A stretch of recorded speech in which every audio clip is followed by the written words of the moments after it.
The final part of our activity here, now that we have two triangles that are similar to one another because two angles on one are equal to two angles on the other, is to create some dynamic text boxes that will automatically calculate scale factors and areas no matter how we change the objects. And so to do that, we're going to use this tool right up here where it says text. We're going to click there. And the first text box that we're going to create is going to divide this 7.25 by this 5.32. And so I'm going to click anywhere on the screen here, and I'm going to say the scale factor, we'll use SF, between AB and the other triangle, it's FD, is, and now we have to do a calculation. And I don't want to just type in these numbers, the 7.25 and the 5.32, because as the object changes, I want the number to change. So, as you can see, the 7.25 here is segment C. So we're going to type in the object here, we're going to select this, and we're going to look for the lowercase c. There it is. And now notice how there's a small gray box around the letter C. So we want to click inside that box, and we want to do C divided by, and now the 5.32, as you look over here on the side, is object E. So we're going to hit E. And you'll notice that in the preview here, it automatically does the calculation, and it comes out to be 1.36. So we're going to hit OK. And you can see here that we have an equation that says, a sentence that says the scale factor between AB and FD is 1.36. And that means that this side is 1.36 times bigger than this side. And notice if we change the triangle, that scale factor will automatically adjust. And so I can make it so that the scale factor is exactly 2. Well, that might be close enough. There it is. And so this triangle, the sides are now twice as big as this. In order to make sure that these two triangles are similar, we can set up another sentence, only this time we'll do the scale factor from AC to FE.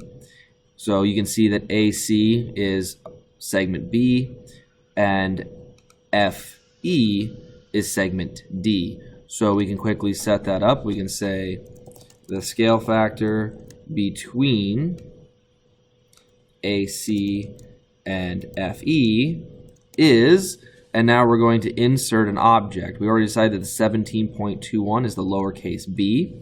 Again, click inside the box, divided by, and the 13.85 is segment D. So we hit D, and we say OK. And notice how these two scale factors are exactly the same. Because the triangles are similar, it shouldn't matter which sides we divide. We have a random segment out here. Hopefully you guys don't have that. Get rid of that. There we go. No matter how we change the triangles, that these two scale factors are exactly the same. And I'll leave it to you if you want to do the third side between BC and DE. But the last thing I want to show you is I want to do the area of this triangle divided by the area of this triangle to demonstrate something that we learned earlier in class. So we're going to select the area tool, and we're going to click inside the big triangle, and we're going to click inside the small triangle.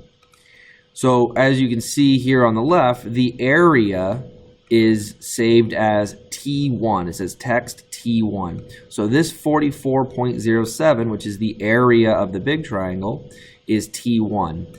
And 22.96, which is the area of the small triangle, is T2. So the last thing I want us to do is to create a text box.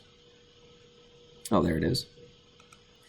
Which says the area of the big triangle is, and now we want to divide these two numbers to figure out how many times bigger one is than the other.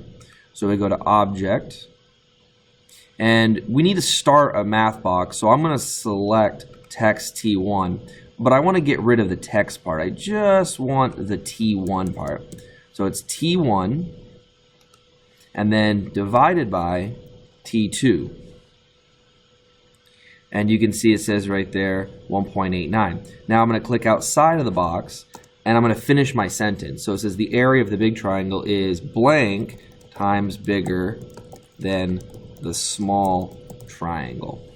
And when we click OK, I now have this sentence which says the area of the big triangle is blank times bigger, so mine is 1.89, than the small triangle. If I make the scale factor 2, notice I'm going to make the scale factor here 2, then predictably we should find that the area is now 4 times bigger. So let's see if our findings match that. Yeah, we're right about there. Now the rounding means the decimals are off by a little bit, but you can see that the scale factor between these is 2. Don't mind the error there, the rounding. And the area is 4 times bigger. If we make the scale factor 3, we can see that the area becomes 9 times bigger, just like we discussed earlier in class.